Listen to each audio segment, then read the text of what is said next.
कल titration curve start कर लिए सारे, और टाइट्रेशन कर्व बना लिए थे। आज ना मैं बस थोड़ा सा पॉलीबेसिक एसिड्स जो होंगे ना, पॉलीबेसिक एसिड्स, उनके लिए स्टडी करेंगे टाइट्रेशन कर्व। उनके लिए स्टडी करेंगे। मैं एक ही एग्जांपल लूंगा जिसमें पूरा डिटेल हो जाएगा, सही ना, पूरा डिटेल हो जाएगा टाइट्रेशन कर्व बनाने के लिए।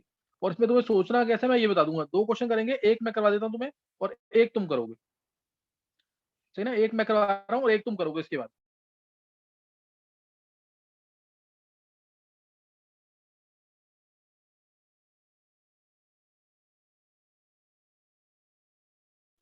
देखो जैसे अब तुम्हें टाइट्रेशन कर्व बनाना है, सपोज तुम H2S को टाइट्रेट कर रहे हो यूजिंग NaOH। मैं एक कर्व तुम्हें बता रहा हूँ, H2S को टाइट्रेट कर रहे हो वर्सेस NaOH। तो इसके लिए तुम्हें सोचना H2S स्टार्टिंग में है, तो यानी कर्व pH 7 से नीचे से स्टार्ट होगा, यानी कर्व स्टार्ट होगा लगभग तुम 2 या 3 से, 3 से मान लो, 3 के आसपास से कर्व स्टार्ट होगा, है ना। स्टार्टिंग में क्या है हमारे पास, स्टार्टिंग में क्या है, H2S। पहला पॉइंट, स्टार्ट में क्या है, H2S। ये चीज तुम्हें चेक करनी है कि स्टार्ट में है क्या। अब उसके बाद जब रिएक्शन होगी, स्टार्टिंग में रिएक्शन होगी, तो मैं बता देता हूँ तुम्हें क्या चीज आएगी। H2S प्लस NaOH है, तो क्या बनेगा, NaHS। ये तो खत्म हो जाएगा क्योंकि बेस हमने स्टार्टिंग में बहुत कम डाला होगा, ये खत्म हो जाएगा। और ये बचेगा इसका मतलब, और ये बचेगा, दो चीजें बची, यानी ये बन गया बफर। ये बफर बन गया जिसका पीएच क्या रहता है, कांस्टेंट। तो सेकंड, स्टार्ट और इक्विवेलेंस पॉइंट के बीच में क्या होगा, स्टार्ट और इक्विवेलेंस पॉइंट के बीच में क्या होगा, इसको या तो मैं नीचे लिख देता हूँ, ज्यादा अच्छा रहेगा। स्टार्ट एंड इक्विवेलेंस पॉइंट 1 जो है, इन दोनों के बीच में क्या रहेगा, बफर। बफर को लिख रहा हूं मैं AB1। और AB1 किसका, H2S प्लस NaHS, इसका बफर रहेगा, है ना, ये बफर रहेगा। ये रिएक्शन यहां लिख रहा हूं मैं, H2S plus NaOH gives NaHS। उसके बाद NaHS में दोबारा जब हम डाल देंगे NaOH, क्योंकि भी एक H बचा हुआ है एसिडिक वाला NaHS के अंदर, तो इसमें अब हमारे पास बनेगा Na2S। ये दो रिएक्शन चलनी है इसके अंदर। तो स्टार्ट और EP1 में हमारे पास एसिडिक बफर 1 बन जाएगा। उसके बाद अब आ जाएगा इक्विवेलेंस पॉइंट 1, EP1। अब आ जाएगा EP1, और EP1 पे क्या होगा हमारे पास, सिर्फ NaHS, जब ये दोनों इक्वल हो जाएंगे। यानी जैसे मान लो ये भी जीरो हो गया, ये भी जीरो हो गया, तो सिर्फ ये बचेगा जब दोनों इक्वल हो जाएंगे। तो EP1 पे क्या होगा, only NaHS, only NaHS। EP1 पे क्या होगा, NaHS, यानी सॉल्ट हाइड्रोलिसिस का कंसेप्ट चलेगा। फिर उसके बाद फोर्थ पॉइंट, फोर्थ पॉइंट, अब EP1 के बाद, आफ्टर EP1, EP1 के बाद क्या होगा हमारे पास, NaHS होगा और NaOH होगा। अब NaOH इसको खत्म करेगा, ये मान लिया 5 है, ये 1 है, तो ये 0 होगा, ये 4 बचेगा, ये 1। यानी अब हमारे पास ये होगा NaHS और Na2S, यानी AB2, acidic buffer 2। Clear, acidic buffer 2 होगा अब इसमें। यानी अब आफ्टर EP1 कह लो, आफ्टर EP1 इक्विवेलेंस पॉइंट 1, अब हमारे पास क्या है, NaHS प्लस Na2S। ये दो चीजें हैं, ये दो चीजें हैं। तो ये बन जाएगा यहाँ पे AB2, मैं लिख देता हूँ एसिडिक बफर 2, AB2, AB2 है, सही ना।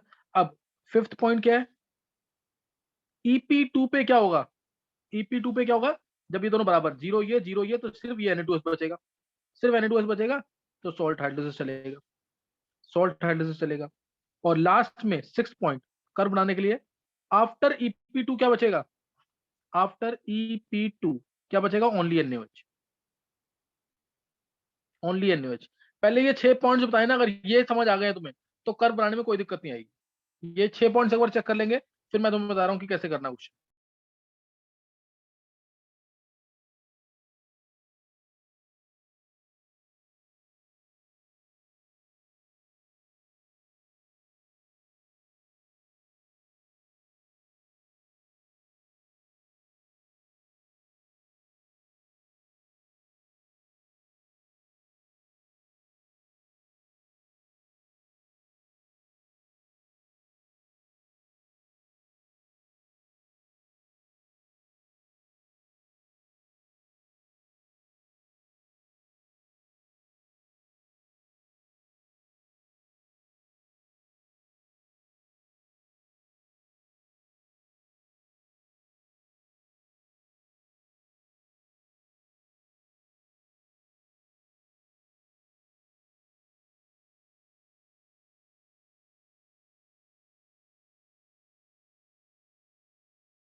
हाँ, किसी को डाउट तो नहीं है इसमें? अब एक बार हैंड रेज़ करेंगे जिसको ये 6 पॉइंट समझ आ गए, फिर आगे कोई दिक्कत नहीं आनी है इसलिए।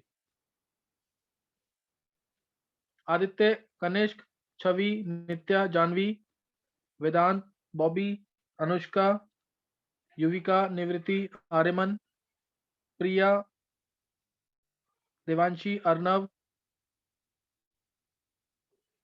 अर्नव समझ नहीं आया? अर्नव, बिंदिया, गर्व, पारुल, सोनिया।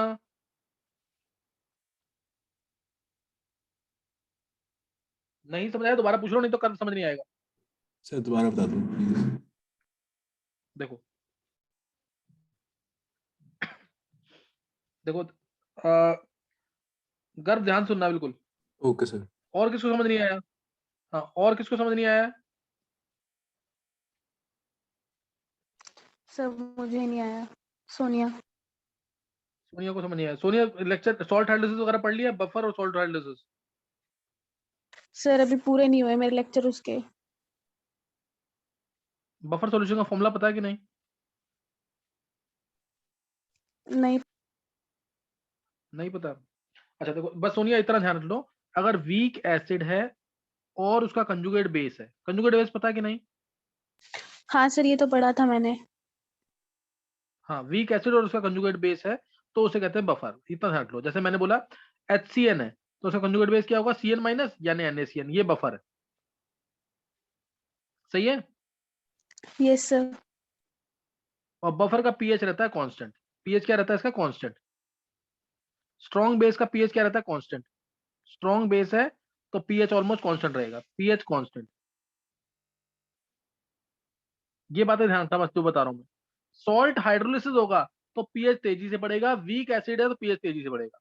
सॉल्ट हाइड्रोलिसिस होगा तो पीएच तेजी से बढ़ेगा, वीक एसिड है तो पीएच तेजी से बढ़ेगा। ये बात ध्यान रख लो बस। बफर का पीएच कांस्टेंट रहता है। बफर यही चीज है जिसमें ऐसी सॉल्यूशन जिसके अंदर थोड़ा सा एसिड या बेस डाल दे लेकिन पीएच पे कोई फर्क नहीं पड़ेगा, that is called as buffer solution. कोई डाउट यहाँ? No sir. चलो फिर ये समझ आ गया ना। अब देखो वीक एसिड और कंजुगेट बेस, जैसे अब ये बफर है कि नहीं बताओ जरा? H2CO3 प्लस Na2CO3, क्या ये बफर है?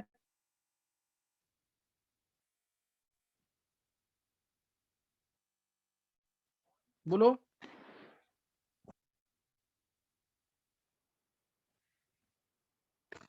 Yes sir. ये बफर नहीं है। देखो ना, H2CO3 है तो साथ में HCO3 नेगेटिव होना चाहिए ना, HCO3 नेगेटिव यानी H2CO3 प्लस NaHCO3, समझे कि नहीं? ये बफर है। सही है? Yes sir. अब भी क्लियर हो गया कि नहीं बफर क्या है? बस इतना समझ आ गया कि नहीं बफर क्या होता है? आ गया सर। अब ध्यान देना, और बफर का पीएच रहता है कांस्टेंट। बस ये ध्यान रखना, स्ट्रॉन्ग बेस स्ट्रॉन्ग एसिड का पीएच कांस्टेंट और बफर का पीएच कांस्टेंट। अभी कोई डाउट तो नहीं है? नहीं है sir.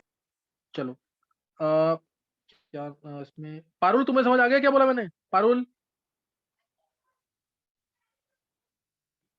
Yes sir, yes sir. अच्छा इतना ध्यान रखना, वीक एसिड अगर है और उसका कंजुगेट बेस बोला मैंने तो एक एच का डिफरेंस होना चाहिए दोनों के अंदर। ये लाइन जरूर याद रखना, एक एच का डिफरेंस होना चाहिए। जैसे अगर मैंने बोला H3PO4 तो पारुल तुम बताओ इसका कंजुगेट बेस क्या होगा?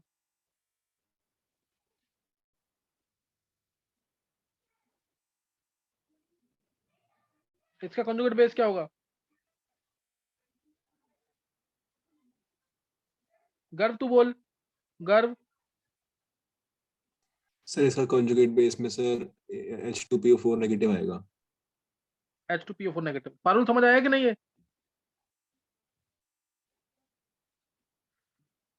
Yes sir. अब अगर मैं देखो दोबारा देखो, अगर मैंने बोला Na2HPO4, इसका कंजुगेट बेस क्या होगा? इसका कंजुगेट बेस क्या होगा?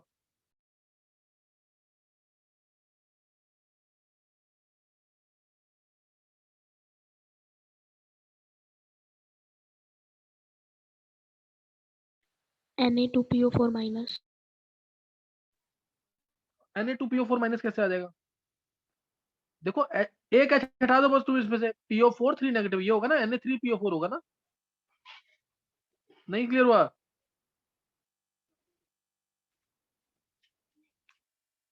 ओके सर, आ गया। Na3PO4, इसका पीएच क्या रहेगा? ये बफर सोल्यूशन बन गई ना। अब देखो ये बफर बन गई Na3PO4 की, तो इसका पीएच क्या रहेगा? कांस्टेंट। ये बफर है ना, अब ये बफर है, पीएच कांस्टेंट रहेगा। क्लियर हो गया सबको कि नहीं? ये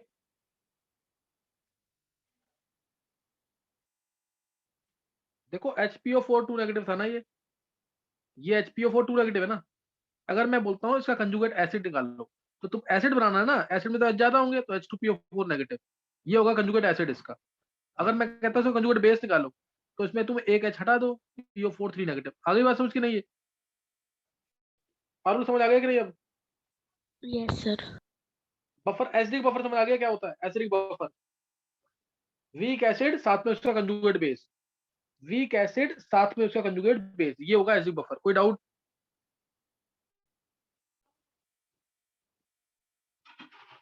गर्व तेरे को क्लियर हो गया ये? यस सर, बफर तो क्लियर है। चलो, जानवी समझ आ रहा है? जानवी,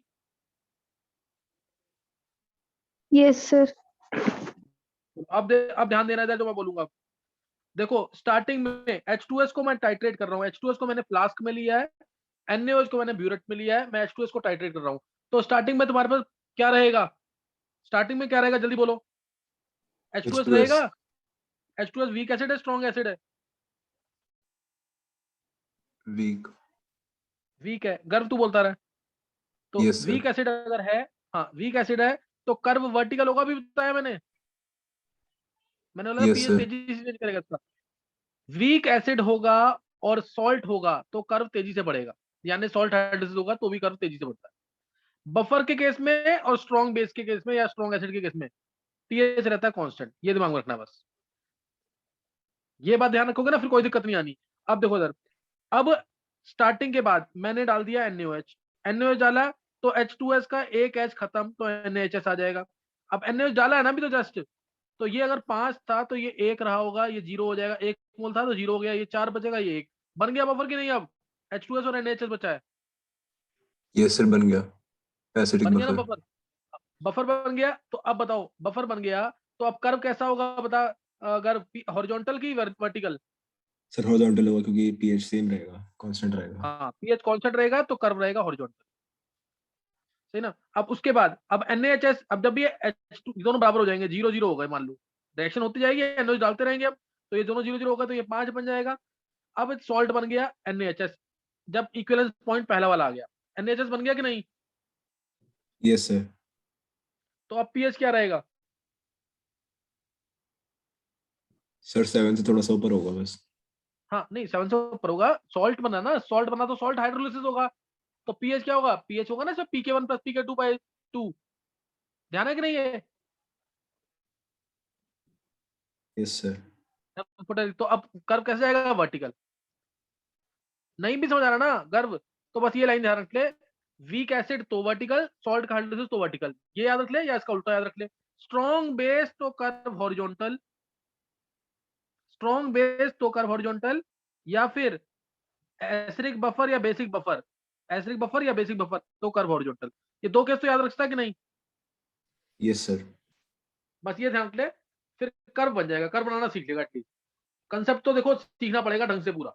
अभी तो मैं एक तरह से तरीका बता रहा हूँ, सिर्फ कर्व का शॉर्टकट की, शॉर्टकट जल्दी से देख कर कि कर्व कैसे बन जाएगा। अब EP1 के बाद अब NaHS को कौन खत्म कर? NaOH तो हम डाल ही रहे हैं कंटिन्यूसली, अब NaOH इस H को भी खत्म करेगा क्योंकि इसमें अभी एक्टिव हाइड्रोजन है, तो बनेगा क्या? Na2S। अब हम स्टार्टिंग में डाल रहे हैं, तो ये मान लो ये 5 था, ये 1 डाला, फिर तुमने, ये 0 हो जाएगा, 4 बचेगा, ये 1 बनेगा, तो बन गया बफर। फिर यस सर। बफर बन गया कि नहीं? तो फिर कर्व कैसा होगा बता? कर्व सर हॉरिजॉन्टल होगा। हॉरिजॉन्टल। उसके बाद अब जब ये दोनों 0 0 हो गए तो Na2S बन गया, Na2S बन गया कि नहीं? Yes sir. 5, तो सॉल्ट का हाइड्रोलिसिस होगा अब। सर फिर से वर्टिकल हो जाएगा। हाँ, यहाँ पे तुम चाहो तो ये भी लिख दो, सॉल्ट हाइड्रोलिसिस 1, ताकि याद रहे। ये सॉल्ट हाइड्रोलिसिस 2, तो कर्व कैसा होगा? वर्टिकल। कर्व कैसा होगा? वर्टिकल। समझ आया कि नहीं ये? Yes sir. उसके बाद आफ्टर EP2 अब EP2 के बाद सिर्फ NaOH बचेगा, सही ना। अब तो NaOH तो ये तो खत्म, ये तो बन गया पूरा। अब तुम NaOH डाल रहे हो तो pH क्या रहेगा? स्ट्रॉन्ग बेस है ना, तो pH तो 14 के आसपास ही रहेगा अब तो, सर इससे बढ़ता कांस्टेंट बनाइए जाएगा। फिर तो कर्व कैसा होगा? हॉरिजॉन्टल। अभी कर्व समझ आया कि नहीं? Yes sir. देख गर्व अगर तूने पढ़ा होता ना ये ढंग से पीछे का, ये गर्व पीछे से रिलेटेड है कि नहीं है? हाँ सर, बफर और सॉल्ट हाइड्रोलिसिस से है। वही है सारा गर्व, इसलिए कह रहा हूँ पीछे का पढ़ा होता ना। और गर्व तेरे से तो मतलब मोर देन 100% एक्सपेक्टेशन होती है कि तू जरूर करेगा। तू अपना इंटरेस्ट लेके आ किसी भी तरीके से, तेरे को ना IIT में निकलने से कोई रोक ही नहीं सकता। लेकिन बस तेरे को ना पता नहीं क्यों मैं ही इंटरेस्ट नहीं लेके आ पा रहा हूँ, कि क्या दिक्कत है, तू या तू टाइम नहीं दे पा रहा है सब्जेक्ट को, कुछ ना कुछ दिक्कत तो है गर्व? नहीं सर, मैं टाइम दे रहा हूँ, दे रहा है, फिर बस ये समझ लेक्चर क्यों नहीं नहीं आ रहा करा था गर्व? सर। हाँ दोबारा बोल। सर ये वाला लेक्चर नहीं करा था, बस टाइट्रेशन वाला, उससे पहले वाले सारे कर रहा हूँ मैं। अच्छा जैसे मैंने कल टाइट्रेशन पढ़ाया था, तो तेरे को कल का भी समझ नहीं आया फिर इसका मतलब? सर कल सारा आ गया था, ये वाला चीज नहीं आई आ थी गया वैसे। समझ? अच्छा कर्व्स बनाए थे चारों समझ आ गए थे, बेसिक कर्व्स जो बनाए थे हाँ सर। आ गए थे समझ। चल अगर तू पढ़ के रखेगा ना, देख नेक्स्ट अब तो तेरा 11th आ जाएगा, अभी तो तू 10th में ही है ना। अब 11th में यस बचेगा सर। ना, उसमें मत करी, उसमें बिल्कुल भी 1% तक फिजिक्स तूने ढंग से की हुई है, मैथ्स तूने ढंग से की हुई है। अब तू डील मत दियो केमिस्ट्री में, बिल्कुल सही है ना। Okay sir. जैसे अभी इसने कर लिया ना, देख मोर देन 95% सेटिस्फाइड हूँ मैं इससे, वेदांत से। जैसे ये कर रहा है, मतलब मैं तेरे से सेम एक्सपेक्टेशन रखता हूँ कि तेरा भी ऐसी ही होना चाहिए सेम, सही ना। Okay sir. मेहनत कर, हाँ कनिष्क जैसे मेहनत कर रहा है, और भी बच्चे हैं काफी, लेकिन मतलब तेरे से ना एक्सपेक्टेशन ज्यादा है, थोड़ा और ढंग से कर। चलो अभी ये ओके अभी सर। हैंडसेस करेंगे जिसको समझ आ गया, जल्दी से जिस हैंडसेस करेंगे जिसको समझ आ गया अभी। कनिष्क, गर्व, सोनिया, बॉबी, छवि, युविका, नित्या, आदित्य, अनुष्का, वेदांत, आर्यमन, जानवी, क्षितिज, पारुल। अच्छा पारुल समझ आ गया ढंग से क्या? निवृत्ति, अर्नव, देवांशी, आरुष को छोड़ करके सबको समझ आ गया। आरुष थोड़ा सा मोटिवेट हो गर्व से, देख गर्व भी ट्राई कर रहा है। हाँ पारुल यस सर। समझ आया कि नहीं? अब भी समझ नहीं आया? सर आ गया। आ गया, चलो सही, बहुत अच्छा। अब मैं कर्व बना रहा हूँ। Yuvika, yes sir. युविका अभी भी तुम्हारी तबीयत खराब है, तुम्हारी आवाज से लग रहा है। अभी बेटर हो रहा है कुछ कि नहीं? सर अभी बेटर है थोड़ी सी। अच्छा बेटर है, चलो सही है। चलो युविका थोड़ा धीरे धीरे, जैसे ही ट्रैक पे आ जाओगे तो फिर अपना जैसे पहले मेहनत कर रहे थे वैसे ही करना है। Yes sir. चलो अच्छा, अब मैं इसका कर्व बना रहा हूँ। किसी को कोई डाउट नहीं होना चाहिए कर्व बनाने में। जिसने लेक्चर्स पढ़ लिए हैं उसको तो समझ आ रहा होगा, उसको लग रहा होगा टाइम वेस्ट तो नहीं हो रहा तुम्हारा। वेदांत, यस सर। वेदांत तेरे को लग रहा होगा टाइम वेस्ट हो रहा है? नहीं सर, अच्छी रिवीजन हो रही है। चलो सही है। PH versus volume of NaOH, pH versus volume of NaOH। अब देखो कर्व बनाना है जो कर्व, तो बोल कर्व कहाँ से स्टार्ट होगा, नीचे से ऊपर से? सर 3 के आसपास शुरू हुआ, क्योंकि फ्लास्क में हमारे पास H2S था, वीक एसिड है वो। बिल्कुल सही है। हाँ स्टार्ट, पहले क्या होगा कर्व, हल्का वर्टिकल की हॉरिजॉन्टल? लिखा हुआ है पूरा पहला पॉइंट। सर थोड़ा सा वर्टिकल होगा। थोड़ा सा वर्टिकल, सही है, कोई दिक्कत तो नहीं है। अब नो उसके सर। बाद हॉरिजॉन्टल। Yes sir. हाँ यहाँ पे लिख दिया मैंने वीक एसिड, फिर लिख दिया मैंने AB1। उसके बाद फिर सर वर्टिकल हो जाएगा, क्योंकि सॉल्ट हाइड्रोलिसिस हो जाएगा, NaHS। सॉल्ट हाइड्रोजन हुआ तो वर्टिकल। उसके बाद फिर सर हॉरिजॉन्टल हो जाएगा, क्योंकि बफर बन जाएगा फिर से। बफर बन गया AB2। फिर कैसा हो फिर सर जाएगा? Na2S का सॉल्ट हाइड्रोलिसिस, तो फिर से वर्टिकल। वर्टिकल। SH2 मतलब समझ आ रहा है कि नहीं? ये सर सॉल्ट हाइड्रोलिसिस 2। हाँ उसके बाद फिर सर हॉरिजॉन्टल हो जाएगा, क्योंकि स्ट्रॉन्ग बेस आ जाएगा। स्ट्रॉन्ग बेस आ गया। स्ट्रॉन्ग बेस आ गया तो फिर हॉरिजॉन्टल हो जाएगा। बस तुम्हें 2 पॉइंट ध्यान रखने हैं, स्ट्रॉन्ग बेस है तो हॉरिजॉन्टल, बफर है तो हॉरिजॉन्टल, बाकी सर केस में वर्टिकल ही आता है। तो ये कर्व बनाने का तरीका है, कैसे भी करवा जाए तुम सब बना सकते हो इसमें कर। लेकिन ये जैसे मैंने पॉइंट्स लिखे ना, ये लिखना आ गया ना तो न्यूमेरिकल भी सॉल्व हो गया। अगर तुम्हें ये लिखना आ गया तो न्यूमेरिकल भी सॉल्व हो रहा है तुम्हारा ये, अगर तुम्हें ये लिखना आ रहा है। क्लियर है कि नहीं? Yes sir. अब एक कर्व दे दूं बनाने को, ऐसी गर्व दे दूं एक कर्व। हाँ सर। चलो अभी एक ट्राई करना है, देखते हैं कि ये कर्व कौन बनाता है। लेकिन पॉइंट्स मेरी तरह ना सारे लिखे होने चाहिए, एक भी पॉइंट मिस नहीं होना चाहिए कि क्या बना है, कर्व क्या होगा, हॉरिजॉन्टल होगा, वर्टिकल होगा, क्या, हर एक पॉइंट लिखा होना चाहिए। सही, तो ट्राई करेंगे अब। H3PO4 versus KOH। कोई न्यूमेरिकल नहीं दे रहा, न्यूमेरिकल तुमसे हो जाना चाहिए अगर तुमसे कर्व बन रहा है तो। एक न्यूमेरिकल मैंने, जो मैंने लेक्चर्स भेजे ना, एक क्वेश्चन के अंदर सारे कंसेप्ट दिए मैंने इसके आयनिक के, वो क्वेश्चन कर लोगे तो अच्छा हो जाएगा उसमें, क्योंकि न्यूमेरिकल भी सारे कवर होंगे। यहाँ पे तो मैं कोई न्यूमेरिकल नहीं दे रहा। H3PO4 तुम्हारे पास फ्लास्क में है और KOH से तुम उसको टाइट्रेट कर रहे हो, तो तुम्हें से कर्व बनाना है हर एक पॉइंट बताते हुए। कितने पॉइंट्स आएंगे, पॉइंट्स भी काउंट करने हैं, कितने पॉइंट्स आएंगे, पॉइंट्स भी काउंट करना। चलो कर लो ट्राई, जल्दी से ट्राई कर लो इसको।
चलो गर्भ ने निकाल लिया, और किसने निकाल लिया है?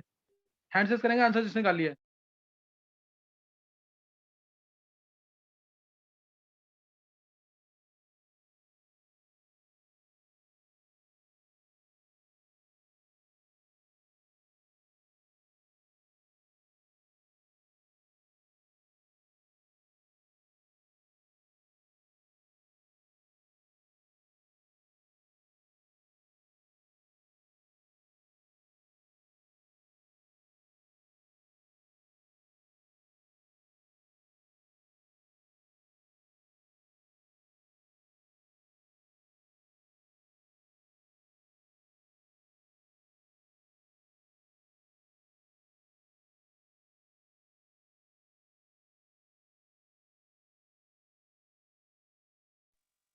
दो तीन बच्चों ने निकाला, नहीं समझ ऐसा मतलब किसी को?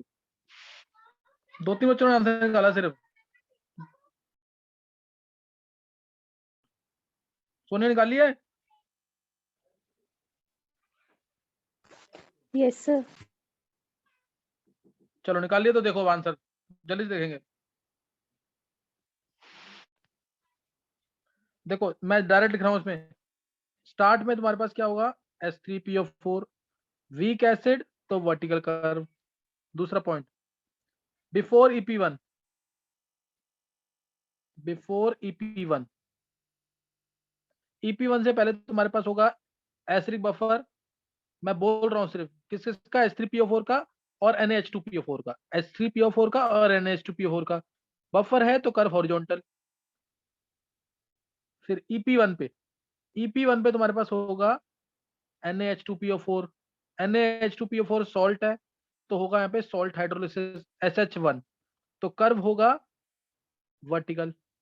फिर आफ्टर EP1 या EP1 एंड EP2 के बीच में कह लो, between EP1 and EP2, equivalence point 1 and equivalence point 2, तुम्हारे पास होगा किस चीज का बफर? NaH2PO4 और Na2HPO4, Na2HPO4 और ये दोनों, ये बफर होगा, आपने बेस में ये के बफर यूज होगा। किया था। चलो कुछ नहीं होता, के से कर लेंगे, कोई फर्क नहीं पड़ेगा, उससे एक ही बात है।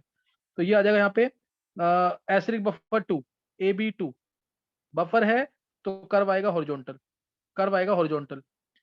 उसके बाद एट EP2, EP2 पे तुम्हारे पास क्या रहेगा? ये पहला पॉइंट, दूसरा, तीसरा, चौथा, ये पांचवा।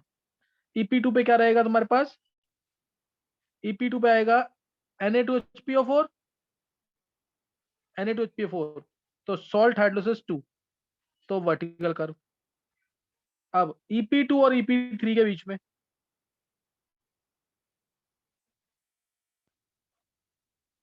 तो फिर क्या आ जाएगा यहाँ पे? EP2 और अब बफर आ जाएगा Na2HPO4 और Na3PO4 का, Na2HPO4 और Na3PO4 का, ये आ जाएगा। तो यहाँ पे ये आ जाएगा। इसके बाद AB3 आ गया, कर्व आएगा हॉरिजॉन्टल। उसके बाद EP3 पे आएगा तुम्हारे पास 6 पॉइंट 7 पॉइंट, EP3 पे आएगा Na3PO4, Na3PO4 आएगा तो कर्व आ जाएगा, सॉल्ट हाइड्रोलिसिस होगा यहाँ पे SH3, तो कर्व आ जाएगा vertical. After EP4 last, after EP3, after EP3, तो अब कर्व कैसा आ जाएगा?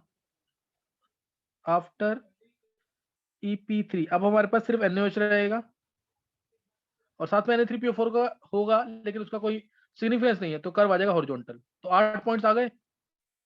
हैंडसेस करेंगे, किसका सही है, किसका सही है, हैंडसेस करेंगे जल्दी से, जिसका सही हुआ है। कनिष्क का सही है, वेदांत का, गर्भ का, सोनिया का, आदित्य का, नित्या का। तो तुम्हें समझ नहीं आ रहा, 6 बच्चों को सही हुआ सिर्फ। अर्नव,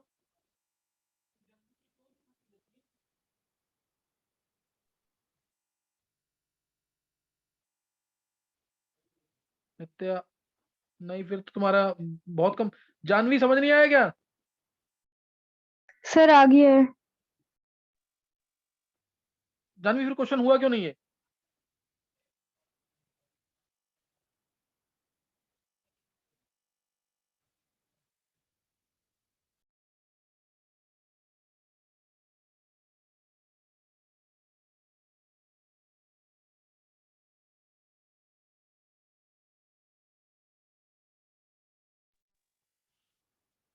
चलो हैंड से करना जिसको समझ आ गए जल्दी से। देखो 6 बच्चों ने निकाला नहीं, कम है क्योंकि इतना ढंग से समझाने के बाद फिर 6 बच्चों ने निकाला टोटल। एक बार जल्दी से हैंड से करेंगे जिसको समझ आ गया। कनिष्क, नित्या, जानवी, छवि, गर्भ, वेदांत, निवृत्ति, बॉबी, प्रिया, युविका, पारुल, सोनिया, क्षितिज, देवांशी, आदित्य। समझ नहीं, आदित्य, अर्णव, आर्यमन, सिद्धि। समझ नहीं आया क्या?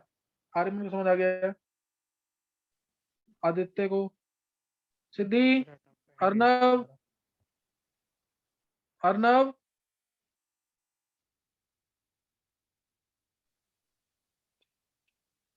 समझ तो आ जाना चाहिए, अब तो इजी है। सिद्धि यस सर। समझ नहीं आया क्या? सर वो मैं थोड़ा लेट ज्वाइन किया था ना। सिद्धि तुम लेक्चर तो पढ़े होंगे ना, लेक्चर देखो। अच्छा अर्णव सही है, अर्णव को समझा। सिद्धि तुम अकेले, तुम्हें समझ नहीं आया फिर सिद्धि? सर ये क्लियर, इतना क्लियर नहीं हुआ, मतलब वैसे तो समझ आ गया। सिद्धि अगर मेरी बात मानोगे ना, लेक्चर क्योंकि तुमने लेट ज्वाइन किया ना, लेक्चर खत्म होने के बाद ना तुम जरूर देखना एक बार इसको, मैं अपलोड कर दूंगा, इस लेक्चर को जरूर देखना, तुम्हें सारी चीज क्लियर हो जाएंगी। या तो पहले का लेक्चर देखो, उससे भी क्लियर हो जाएगा। Okay sir. सही है सिद्धि?